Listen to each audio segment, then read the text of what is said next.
आगे इधर हो गए, इधर हो गए, उधर हो गए, इधर इधर हो गए, कोई भी जीव इधर उधर नहीं दिखाई दी। मतलब आपने डमरू के विकराल ध्वनि से वहां के जितने जीव थे सबको इधर उधर हटा दिया। केवल संतनाथ के क्षेत्र में बाबा भोलेनाथ अकेले थे और मैया पार्वती। तो कहा देवी अमर कथा तो हम सुनाने चल रहे हैं आपकी जिद के कारण, लेकिन ध्यान रखिएगा निद्रा का आगमन नहीं होना चाहिए।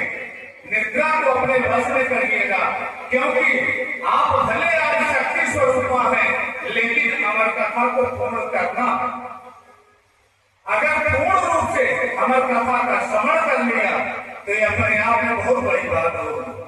और हमें नहीं लगता कि आप ये कथा पूर्ण कर पाएंगे। तो पार्वती मैया ने कहा बाबा से कि नहीं, आप निश्चित होकर के कथा श्रवण करें और हम कथा कहें, हम कथा श्रवण करें। अब जब बाबा भोलेनाथ ने अमर कथा कहनी प्रारंभ की तो पार्वती मैया से कहा कि तुम हुंकारा देना। जब हम कथा कहते हैं तुम हुंकारा देना, ताकि आपको निद्रा आ जाए, आलस आ जाए। अब बाबा भोलेनाथ अमर कथा श्रवण कराने लगे और माता पार्वती हुंकारा देने लगी। देते देते देते देते धीरे धीरे आलस से मैया पार्वती को घेरने लगा। तो वहीं अमरनाथ के क्षेत्र में एक शुक्र का बच्चा एक खोड़र में था। उस खोड़र में शुक्र का बच्चा था। अमर कथा श्रवण करने के प्रभाव के कारण वो बहुत तेजी के साथ उसकी काया परिवर्तित होती गई और बहुत तेजी के साथ वह शिशु रूप त्याग करके प्रौढ़ हो रहा था, सयाना हो रहा था। और वह माता पार्वती की जगह वह हुंकारा देने लगा। सारी कथा श्रवण किया वह सुख और माता पार्वती के बदले वह सुख हुंकारा देता। जब कथा संपन्न हो गई तो जब इधर देखे बाबा भोलेनाथ ने सर घुमा करके देखे तो पता चला कि पार्वती निद्रा में है। उसी समय बाबा भोलेनाथ क्रोधित हो गए और क्रोध में उन्होंने सोचा कि हुंकारा एक हो रहा था, इसका मतलब मेरे और पार्वती के अलावा भी कोई अमरनाथ के इस पवित्र क्षेत्र में कोई और जीव था। और उसी समय वह शुक्र भयभीत हुआ और जब भगवान शिव अपने योग के द्वारा देखा तो ये शुक्र का बच्चा जो कोड़ल में था वो कथा के प्रभाव से एकदम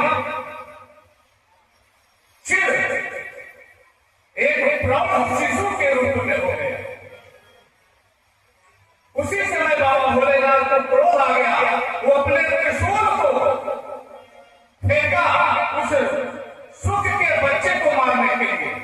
जबकि बाबा भोलेनाथ को ये पता होना चाहिए कि वह शुक्र अमर कथा सुन चुका था, अमर हो गया, उसकी हत्या हो ही नहीं सकती। लेकिन वह शुक्र बाबा भोलेनाथ के नेत्रधारी बाबा भोलेनाथ उनके नेत्रों की ज्वाला से भयभीत, उनके क्रोध से भयभीत होकर के वह उड़ते उड़ते उड़ते उड़ते और भागते हुए त्रिशूल का भय उसको सता रहा था।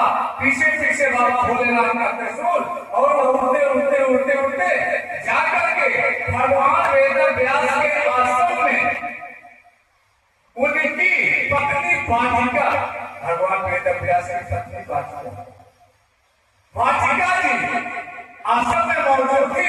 जब भी वाटिका ने जम्हाई लिया, जम्हाई लेने के लिए मुंह खोला और वह शुक्र का बच्चा सूक्ष्म रूप धारण करके वाटिका के पेट में चला गया। और इधर भगवान वेद व्यास के तपोबल के कारण, चूंकि वाटिका एक स्त्री थी, त्रिशूल वही दुख गया।